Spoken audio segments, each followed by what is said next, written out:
बात आज से कुछ 17 साल पहले की है। एक गांव में एक किसान रहता था। उसके 10 साल का एक लड़का था जिसका नाम जगदीश था। पिता घर का खर्च चलाने के लिए खेतों में काम करते थे। जगदीश भी इस काम में अपने पिता की मदद करता था। जगदीश अपने पिता के साथ एक कच्चे मकान में रहता था। उसके घर के नजदीक ही दौलत राम नामक एक सेठ रहते थे।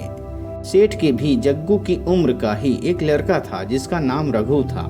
रघु बड़ा ही घमंडी किस्म का लड़का था। उससे लगता था कि उसके पिता बहुत अमीर हैं, इसलिए वह जगदीश को देखकर हंसता और उसे चिढ़ाता था। गर्मियों का मौसम था। कड़ी धूप, मई के महीने में सूरज आग उगल रहा था। इतनी तेज धूप में जगदीश और उसके पिता खेत में काम कर रहे थे। दौलत राम का लड़का बगीचे में बैठा आराम से रसीले आमों का मजा ले रहा था। साथ ही वह उन्हें आम खाते हुए जग्गू को चिढ़ाता रहता। यही नहीं, वह आम खाकर जूठी गुठलियां जग्गू के घर में फेंक देता।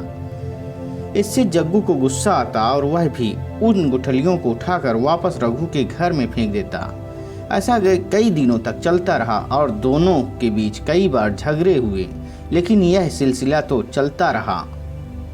एक दिन किसान ने जगदीश को कहा, तुम आम की गुठली को वापस मत फेंको। तो जग्गू बोला, ऐसा क्यों?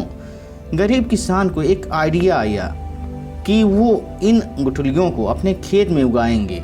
जब रघु आम की जूठी गुठलियों को फेंकता तो वह ले जाकर इन गुठलियों को अपने खेत की मिट्टी में दबा देता।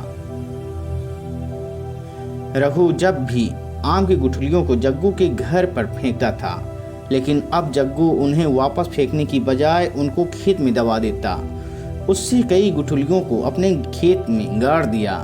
अब बस उसे पेड़ों को बड़ा होने का इंतजार था।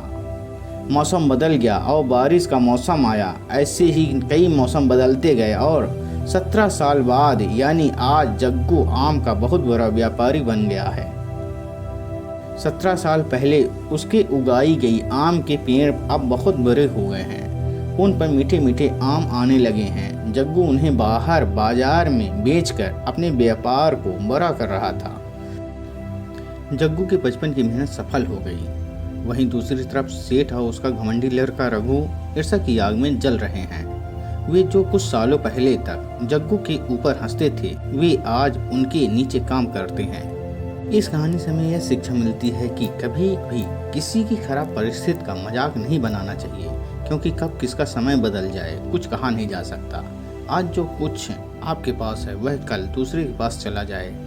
मेहनत से ही किस्मत को बदला जा सकता है। यदि आपने मेरे चैनल को सब्सक्राइब नहीं किए हैं तो सब्सक्राइब करें, वीडियो को लाइक करें और दोस्तों में शेयर करें, ताकि जब भी मैं इस तरह की कहानियाँ यूट्यूब में अपलोड करूँ तो उसका नोटिफिकेशन आपको मिलता रहे। शेष जय हिंद।